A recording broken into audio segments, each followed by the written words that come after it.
Okay. There goes your recording. Okay. So Parshas Naso this week. This week is the longest parsha of the whole portion, 176 verses. So let's go through it. Let's go through some of it. Parshas Naso, and we continue with the census, with the counting of the Bnei Yisrael in the Midbar, in the wilderness. The counting began last week, the portion last week for the counting of the Jewish people, and it ends with the counting of the last of the Levium that are counted, the Bnei Gershon, the sons of Gershon. And we spoke last week, I believe, of the idea that every single year, Parshas Bamidbar is before Shavuos, the portion that deals with the counting of the Jewish people, and also the Galim, the flags. Every single Shevet, every single tribe had their own unique flag, which expressed the essence, the kohos, the traits, the strengths that each tribe had, their own unique way of coming close to Hashem, coming close to God, as well as the setup of the Jewish people in the wilderness, the setup of the how the tribes would be around the Mishkan, the tabernacle. And we continue a bit of that in this week's Torah portion as well. And that's the idea which we spoke, that a person should recognize and understand that every single person counts. Every single person is a ben yachid, is like an only child to God, to Hashem. Now a person's going to say, well, how is that possible? How could it be? I'm the only child. There's 9 billion people in the world. I mean, right? And the Jewish people that we're chosen to be a light to the world, and we are designated to serve God in this world, to praise Hashem, to thank God constantly throughout our lives, to elevate our lives. But there are millions and millions of Jewish people, millions of people in the world, billions of people in the world by large, and they are all chaviv, they are all beloved and endeared to Hashem. Every single human being, chaviv adam sheniva b'tzelem, every single human being is beloved in the eyes of Hashem. That's why Hashem, God, created all of humankind with one man and one woman, whereas the rest of creation was created instantaneously, billions and millions of the species. It's in order to impress, as the Mishnah tells us in Sanhedrin, Bishvili nivra olam, chayev adam lomar, a person's obligated to look in the mirror in the morning and to say, the world's created for me. Hashem is giving me my breath, my heart's beating every second, because Hashem is deeply connected to and as a relationship with me. And the Yetzer Hara, of course, the evil inclination comes and says, what are you talking about? So many people, God gives them their heartbeat, gives them life, but that's not the right attitude. It's nevertheless, there's hashgacha pratis, there's divine providence. First of all, that's not true. Some people have trouble. Some people have pacemakers. Some people have trouble breathing. You don't. You're not in the hospital. Thank God. Right now, you're not in the hospital. That's a big blessing from Hashem. That's first of all. Second of all, even if many, many people Hashem gives it to, but that doesn't take away that there's divine providence, and Hashem is giving to each and every single one of us. And we are his only child. Well, how is it that we're his only child? Because Maimonides tells us in the 13 principles of faith, some people have a very holy custom of reciting them every single day, the 13 principles of faith. They're at the end of the morning prayers. It's not obligatory. It's not an obligation. It's not part of the morning prayers, but it's included at the end. And it's a special merit to say them daily. And one of them, in the beginning, we say, Ani Mamin B'emunah Shlema, I believe in complete faith. Shabari Yisbarach Shemot, that the Holy Word, blessed be He. Eino guf, he is not physical. Ve'eino masigei guf, he's not affected by physical phenomena. And a human being, if you have a lot of children, certainly if you have 9 billion creations, you're not going to relate to all of them as your only child. But Hashem, God, is not physical. He's not affected by any physical phenomenon. Every single one of us has tremendous a divine providence over, and Hashem is looking only at us, and he's giving only to us, as if to say, and that's a very important job that we have to always keep in mind throughout our lives. We have a deep connection to Hashem. And that's the idea, and that's why we begin the counting before Shavuos, before the giving of the Torah, so all of us realize how every single Jew, how we all count. We're all important. We all have a job to do in this world. And if we don't do that job, the job will not get done. That spiritual journey that we bring out, what's called Kavod Shemayim, honor, glory to the creator of all, through our struggles, through our difficulties. So that's the idea of counting. So we have the counting of, take a census of the sons of Gershon as well, according to families from 30 years of age and up until 50 years, count them, everyone who comes to join. And this is the work, Zu Mishpachas HaGershuni, La'avod L'Masa, to work and to carry.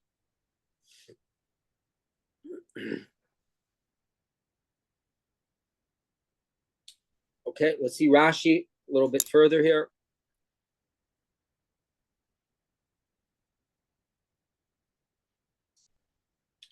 And let me see here. And they carry the panels of the tabernacle, spread the tent of the meeting, and spread cover, the tachash cover. That was a special animal they had only in those days, colorful animal that was made up of the tabernacle, the covering. And this is what they carried. And continues. They are going their entire burden with their entire work. You shall charge them with their entire burden for safekeeping. This is the work of the sons of the Gershunite families. Tents of the meeting, their charge will be under the authority of Isamar, the son of Aaron. And they are going to perform, everyone who comes to the legion to perform the work of the tent of meeting. This is the Levium. And they guard it. And it goes through they carry it. Of course, this was specifically in the wilderness when the tabernacle was, it was a movable place, movable sanctuary on wheels. And the Levium were the ones that were in charge of it. Okay. And then on 47 here, counts the Levium from 30 years age and up until 50 years, everyone who comes to perform service and the work of carrying the tent of meeting. Rashi says over here, avodas avoda, service of a service. It says Rashi, fascinating. We're going to see more on this in a little bit. God willing. Hu hashir. This is the song which is performed. Binsil tayim, with cymbals, musical instrument, mechinoros, and harps. Shehi avoda, for it is a service which is done la'avoda acheres, for another service. Is the service of the Levites which accompanies the sacrificial service of the Kohanim. So there was musical accompaniment of the offerings in the Beis HaMikdash, and we know that music is very spiritual. We've lost the art, and it's been instead used since the destruction of the temple at times for silliness. People could use music for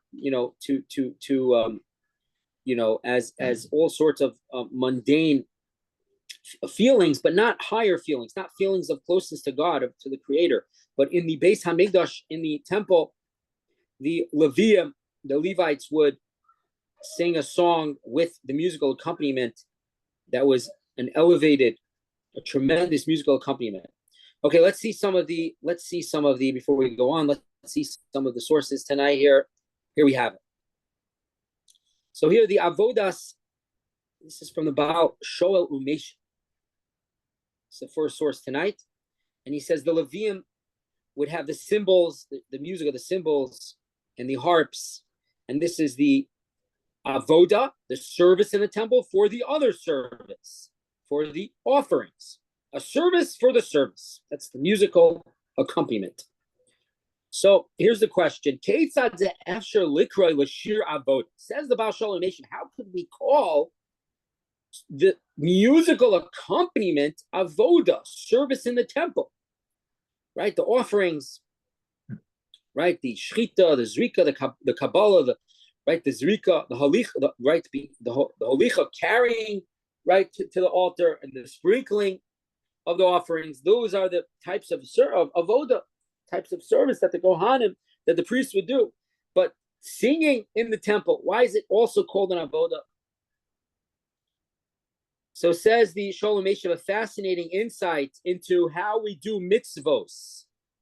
Not just doing the commandment, learning about the commandment, learning Torah, learning how to serve Hashem, but it's also how we serve Hashem. It's also how we go about it. Says about Sholem Eshev, Habaram, however, kishem shahakrava hi avoda, just as offering the offerings, it was an avoda, was a service. Kach gam hasimcha b'mitzvah nechshavas avoda. The state of doing the service, this in a state of jubilation, in a state of happiness, that's also part of the avoda. And then he continues. He says, "V'yesh lahosef l'omar." There is more to add and say to this. There's a lot of different ways, variations of by doing the mitzvah, and different types of mitzvahs. Yesh mitzvah she'etzem masa mitzvah kasher l'kiyam. Sometimes doing the mitzvah is difficult. Doing the commandment, doing the mitzvah, the actual action of doing the mitzvah is difficult. The ilu, however, kavana kala. But the intent is easy. Fasting on Yom Kippur. Fasting on Yom Kippur, you're in the zone. You're doing it because God told you to do it. It's not something you could get lost in. Fasting on Yom Kippur. Fasting on Yom Kippur it's not an easy mitzvah. The mitzvah to fast for 25 hours is not an easy mitzvah or so, right? It's not an easy mitzvah. But when you're doing it, you're in the zone. It's not so you're not. It's not the thought. Your intent is not really diluted, because why else would you fast? You have to take a blood work the next day. Not likely, right? Day after Yom Kippur. Like what's the right? However, Lu'umazos, on the other hand, yesh mitzvah, there are commandments. Shemaaseh mitzvah kal. Doing the mitzvah, the action is very easy to do. The ilu, however, kavana kasha, but having the right intent, the proper intent for doing the mitzvah, is difficult. Kugon, for example, achila b'Shabbos v'yomtiv, eating on Shabbos and Yontif. A person sits down to a delicious meal, and Hashem wants you to on Shabbos and Yontif. We're supposed to make our Shabbos meal special and our holiday meal special, but we could get lost because it's a tainug, it's a pleasure. So we're eating because it's a pleasurable thing. So that is the flip side. The mitzvah is easy. It's not like fasting on Yom Kippur, obviously, but the intent, that you should have an elevated intent. You should have intent that you're doing it for the mitzvah, as opposed to just it's yummy food. That's not such an easy thing, right? And the same thing, let's say a person has the ability to give a lot of money to charity. So that's an easy thing to do. You people are looking at you, you get honor from it, but Hashem wants you to have the proper kavanah. He wants you to have the proper intent that you're doing it for the mitzvah, not doing it that everyone should look at you and see what kind of big macher that you're a big shot. No, he wants you to do it, l'shem the mitzvah, for the sake of the mitzvah. So sometimes in life we have, again, the action, the mitzvah is hard, but sometimes the intent is easy. Other times the action is easy, but the intent is hard. So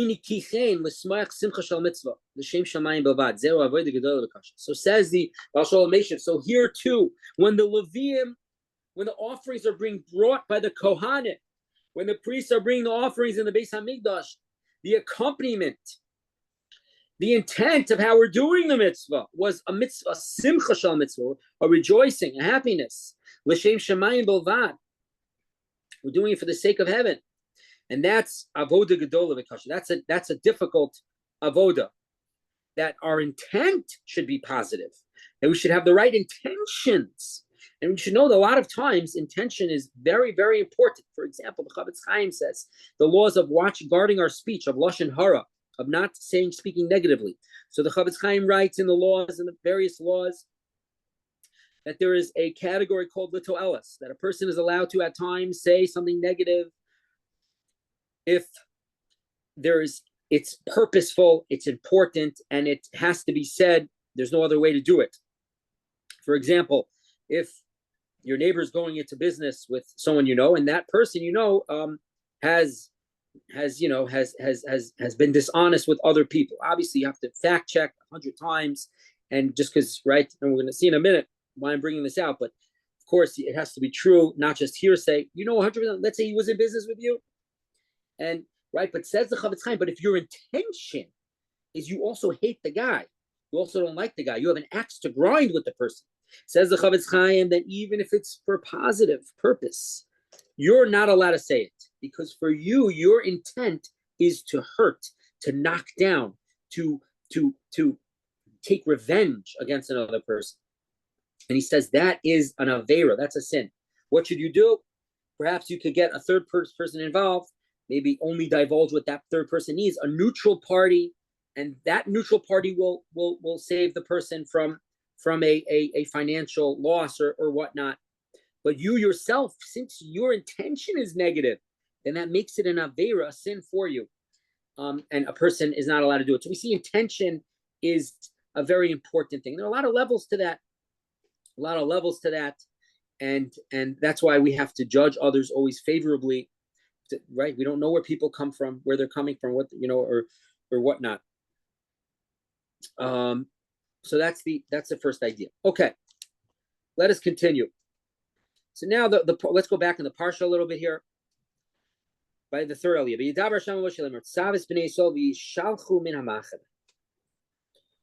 command the children of Israel that they shall send away from the encampment. Rashi says this was on the day that the tabernacle was set up.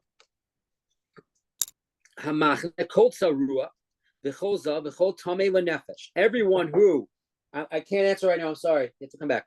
But everyone who was with Tsaras, right? A person, we know Tsaras was various averos. We went through the Gemara last, when it was the Parsha a couple of months ago, right? The most common one, speaking lashon hara, or being stingy, or being arrogant, right? Various averos. The Gemara says Tsaras, someone who has leprosy, a spiritual disease, has to be secluded. And it's a whole process of his purification. So if a person has Tsaras, they have to leave all of the encampments. Anyone who has a zav emission, a type of emission, spiritual emission, that they can't have a whole tummy lenefesh, and a person who is impure by a corpse. Bizachar nekeva, from a male to a female, to shalechu min al mechutz l'machana, send away to the outside of the camp, to shalchum v'lo yitamus machaneim, don't make impure the camp. Asher ani shochein besocham, which I dwell in them. And we're going to see the Rashi in a second in Mitzvah Hashem, but continues the Yasuchim ben Yisrael. The children of Israel did so.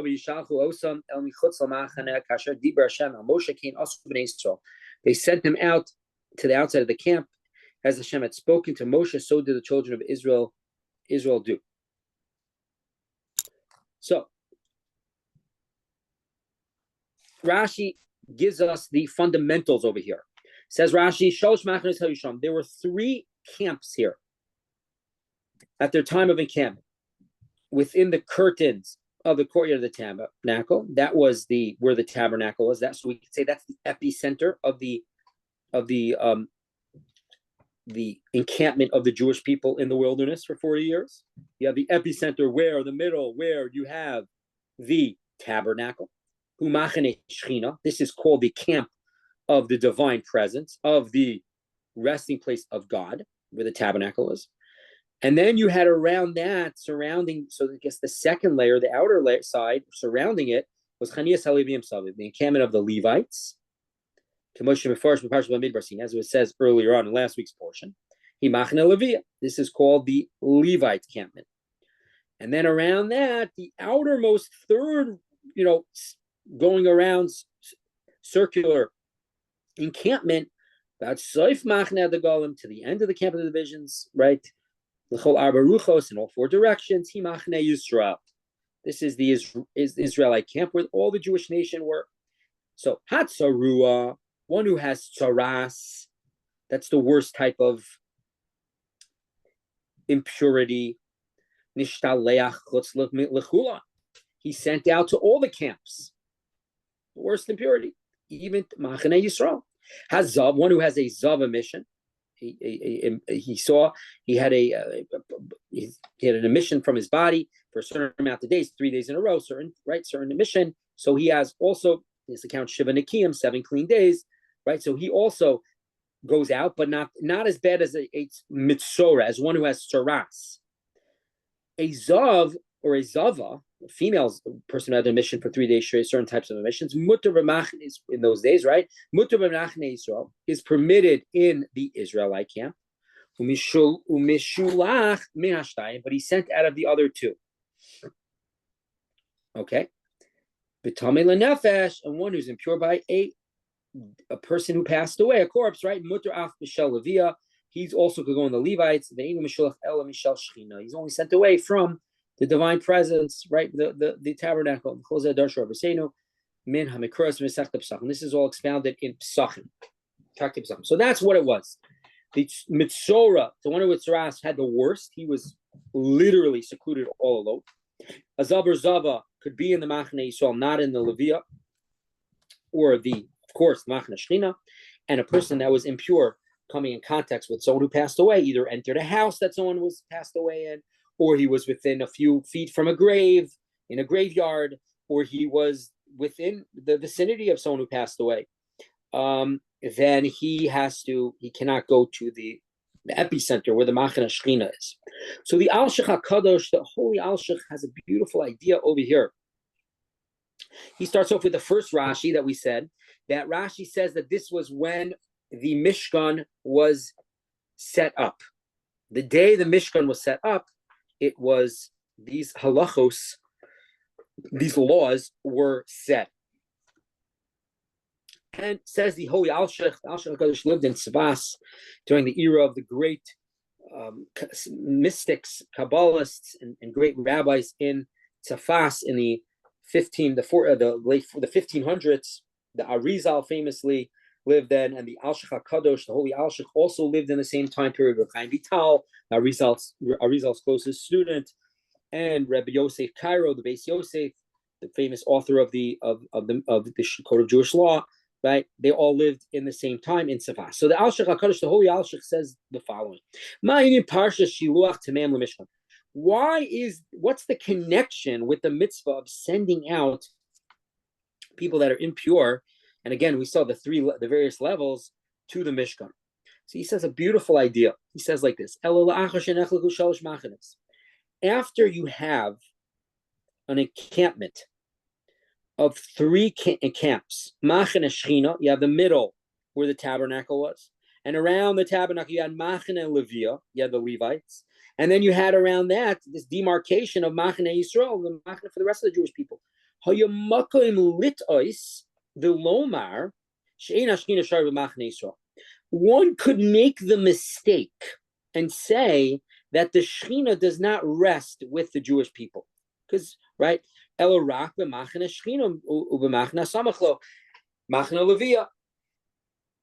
person could mistakenly think that, what I do in the outer camp, where the quote unquote regular Jewish people live, that area is not so holy. After all, you have the encampment of the tabernacle. Then you're around that. You have the Levites, the Levium, the Kohanim, the Levium, right? So one could think that that's where the holiness is. But I'm the third, encampment. I'm all the way at the end. So there's no holiness here. And why would one think that? Says the Al-Shech HaKadosh, because if not so, mipnei ma haya, let's continue on the next page. Tzorech liyachin makom l'machane Shechina. Why would you have to set a demarcation? Why would you have to make separate camps, strict lines? And, this is till here, till to here, till here, to here, right? And then around it, the Jewish people are so seemingly far away from the Mishkan. And then where the Jewish people encamped, they're the furthest away. Says Al Shachakadosh. The reason why Hashem set up, the reason why the Torah says that God said there has to be this separation, it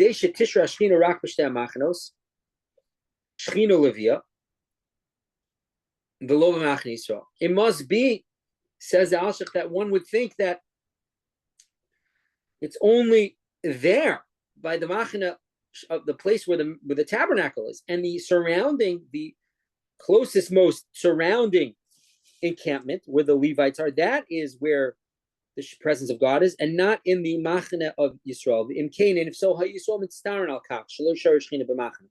the Jewish people would be pained of the thought that God is not resting in their encampment.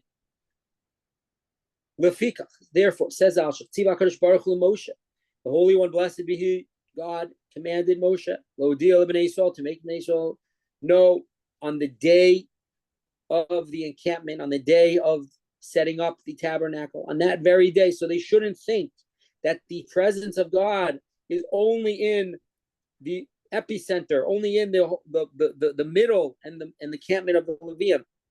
So Hashem said on that day, tell them about the law of Shiluach Tameim, of sending out those who are impure. Ubekach Yudau, right? V'yochicho, they will know and it will be proven to them. Shelakol machane o machane misholosh machanos yesh kedusha miyuchades. That even the machane where the Jewish people are, mitzora, someone with tzaras cannot stay there. Why? The tabernacle is not there. The Levites are not there. The Kohanim are not there. So why do they have to be sent out? This is the quote unquote regular encampment of the rest of the Jewish people. But no, even there's kedusha. There's specific kedusha. When we can, and from here we see Sheshchina, she's baruch shor b'chol hamachnis. We see that the Shechina rests b'chol in all the encampments of the Jewish people. Baram, however, afal pi sheshuras Shechina b'chol hamachnis kulam. Even though the presence of God rests in all the encampments, regarding the levels of holiness, there is a distinction. Machne Yisrael certainly does have holiness. That's why it's on with Saras cannot remain. Nevertheless, Machne Levia of the Levites has more kedusha. Macher shehem behem misharse Hashem bebeis hamikdash, because they serve God, they dedicate their lives completely for spiritual pursuits. They don't live in this world, the mundanities of this world. The Levites don't have a portion of the land; they are set aside. Their portion is the tithes that are given to them, the trumas, the maestras, the kohanim, the Levium. You get the stipend for doing the service, for learning Torah. Not every person is a layman in the Jewish people. Many people don't realize this. Many people don't know that. There needs to be, of course, the layman. There needs to be the regular farmers, but we're seeing even now, even the regular farmers have holiness. Even the regular people in the quote unquote need to set aside time to learn Torah, to be involved in holiness. There's no such thing as a person who does not set aside time throughout their lives for holiness. Every single person, every single one. But there's levels. There are the rabbis or the sages or the yeshiva student, people that are dedicating their lives to God and to holiness, that they have an emphasis, and they're not the same as the rest. Just like we all are holy, but we all aren't in the same encampments, right? There are differences. The Machan Shechina, where the tabernacles, of course, has the most holiness. Because over there, it says, what was it? The ark, the holy ark, rested there, and that's where the presence of God was, in the Holy of Holies, the Kodesh HaKadosh. This is what the verse finishes off by saying, and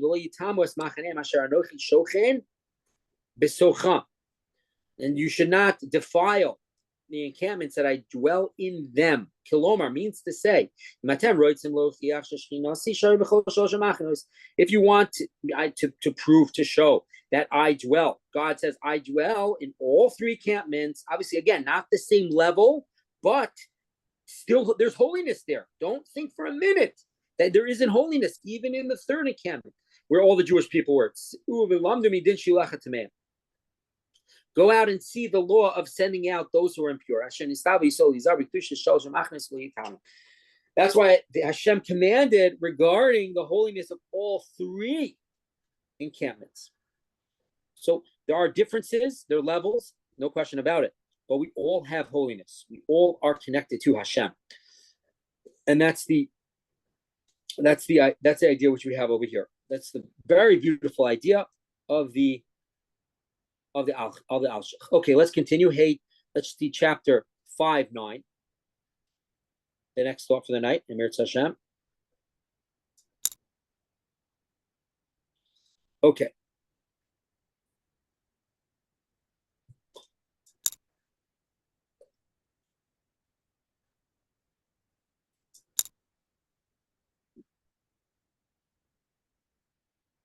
Speaks about misusing the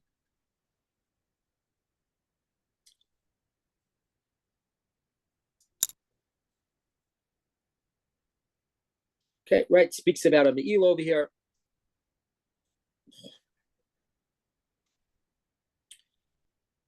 Let's move over here to this verse over here. B'chol truma. So here now the Torah tells us regarding the truma.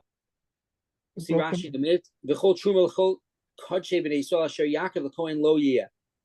Just welcoming Noah to the class. Yeah, thank you very much. Welcome. Thank you. And all that is raised up of all the holies that the children of Israel bring to the Kohen, it shall be his. A man's holy shall be his, and what a man gives to the Kohen, it shall be his. So what is this talking about? This is talking about the portion given to the Kohen. Says Rashi, Amar Rabbi Shmuel, says Rabbi Shmuel, B'chi truma makrivin l'Kohen. People bring truma to the Kohen. V'alohum machzer echad l'beis hageronos. The Kohen can really, the Torah really gives. The Torah gives the truma, the first tithes that the Kohen gets. He has automatic power of to sort of garnish, to take away from the Israel that amount that he's supposed to give. Why does the Torah then say if the Kohen could really take it on his own, that amount? Then why does it say bring it to the Kohen? Says Rashi.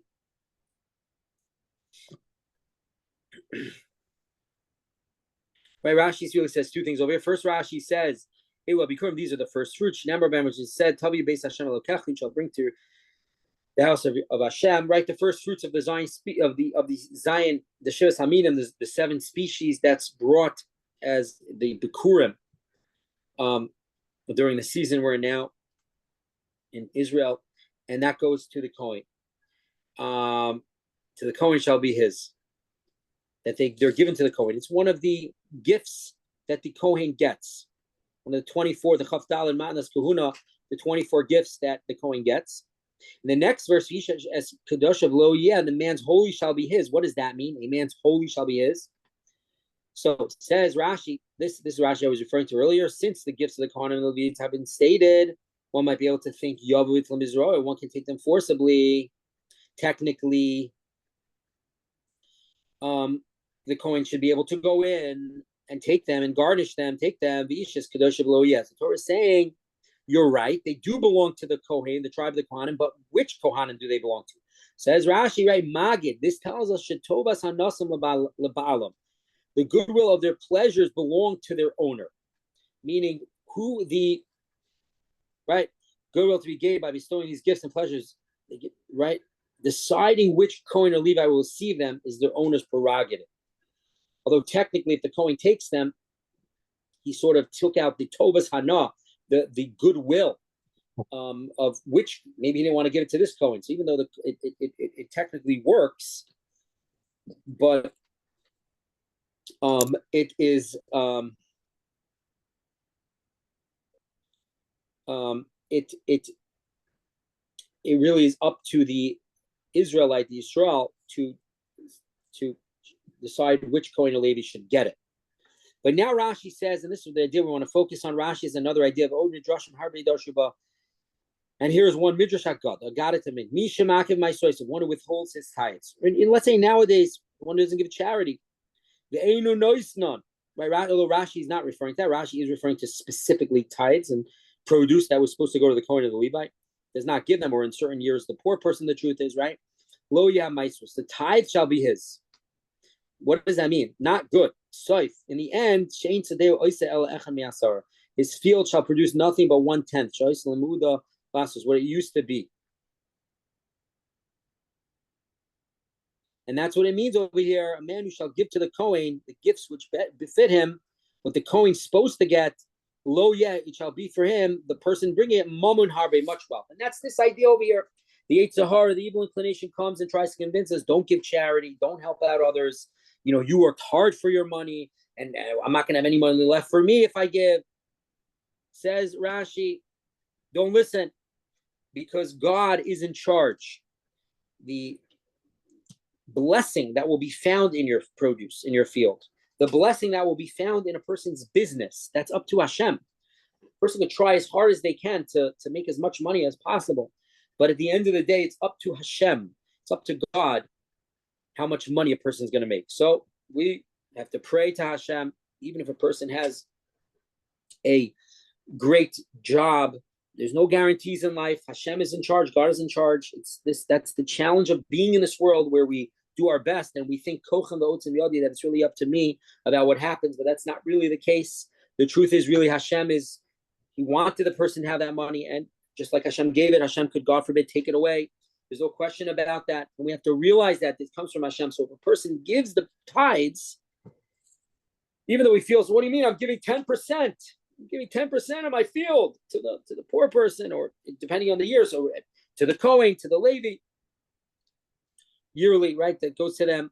But no, a person has to realize that he is really helping himself. And that's also the idea that the Vilna Gaon says as well over here. The Vilna Gaon says like this. He says a similar idea to Rashi. This is the Vilna Gaon in the beginning of Megillas Rus, the book of Ruth, which also dealt with the harvest season and giving to the poor person. So the Vilna Gaon says, when a person holds back from giving to the Kohen what he's supposed to, when he doesn't give the tithes, right? Person doesn't give charity. Hashem wants him to give, to help others. In order that I want it for myself. Says the Vilna Gaon, what happens is you magnify the midah, the trait of judgment on oneself. If he doesn't give charity, he's not giving what he's supposed to others, so that's not good for him. It's not good for his business. He's magnifying the midas hadin, judgment. And who could really withstand judgment? Who's perfect? No, none of us are. We all need rachamim. We all need mercy from Hashem. Our whole life is mechalkel chayim bechesed, mechayim eisim barachamim rabim. We say daily, thrice daily, in the standing amidah, standing prayer in the beginning, God, you sustain life with tremendous kindness, not because we deserve it. And you give life with rachamim rabim, with abundant of mercy. So we need rachamim, we need chesed, we need the side of chesed, not the side of judgment. So if a person gives back, that magnifies judgment. Then God forbid Hashem does not rain down on him from his goodness. So that's what it means. Lo yiyeh. You're not going to get blessing from God. A person's not going to get blessing from God because he's not giving what he's supposed to, what Hashem wants him to give. So then all you'll have, like Rashi just said, Dahainu lo yeh eloi elo rakas hakachin. You're only going to have the 10% that you were supposed to give to the Kohen. Avo mishar nechasim. But your other properties, Yisroshesh, it's going to be impoverished, God forbid. So dose of lo yitnu yivula, and his fields are not going to give what it's supposed to. Elo raka also shira kachim shemagil Kohen. You're only going to get 10%.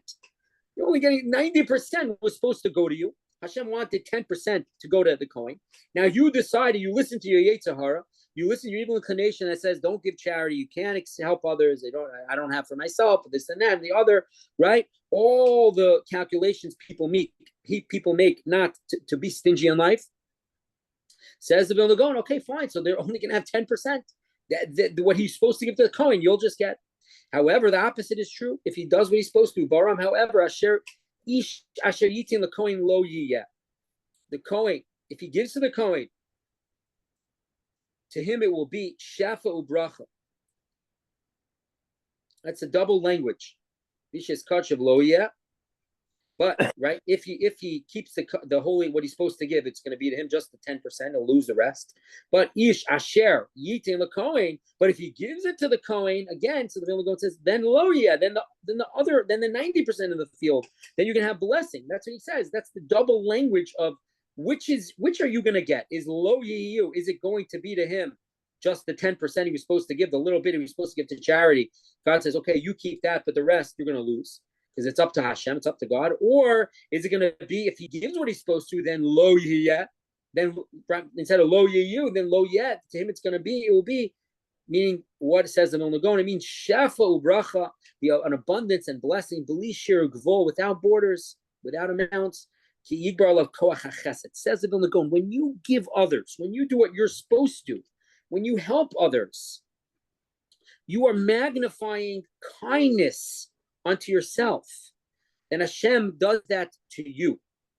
Hashem does that to you. The way Hashem judges us in the submission in Pirkei Avos, Hashem betuva olam nidain. Though Hashem judges the world with a measurement of goodness, of rachman, right? Because we can't withstand. Almost no one throughout existence could withstand the midas hadin of Hashem, right? That's the beginning of Bereshis, where God originally began the world with judgment, but Hashem did not want that to continue because almost no one would survive. Very few righteous people, there would be, but very, very few would be able to survive such a existence.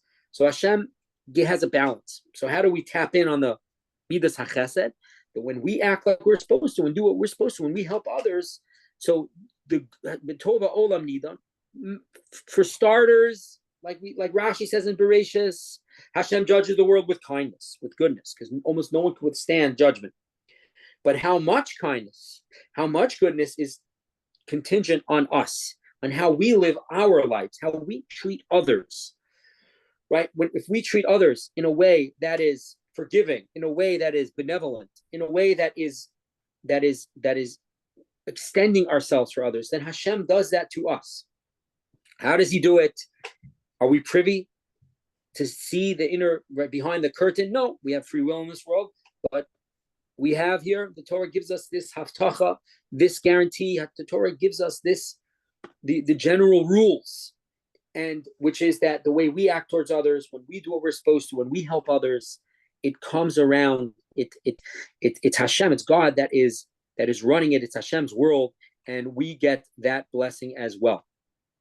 Okay, we have to hold it over here. We're going to go into, there's a lot in this week's Torah portion. There's the Parsha of Sota, of the woman who secluded herself, was warned and secluded herself with another man, and she drinks this concoction in the temple, and which kind of crazy, husband, the Kasab Sofer speaks about this idea. We're going to hold it over here though.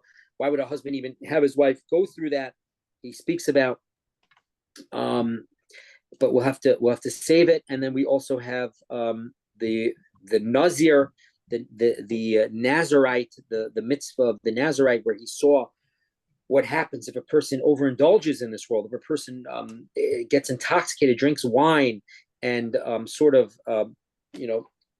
is involved in this world, and not in a place of holiness, but if there's a devoid of holiness, then it could lead down a bad path, and he wants to strengthen himself. So he accepts on it. He's mekabel himself. He accepts on himself to be a nazir. It's actually a dispute between Nachmanides and Maimonides whether it's a positive thing or not.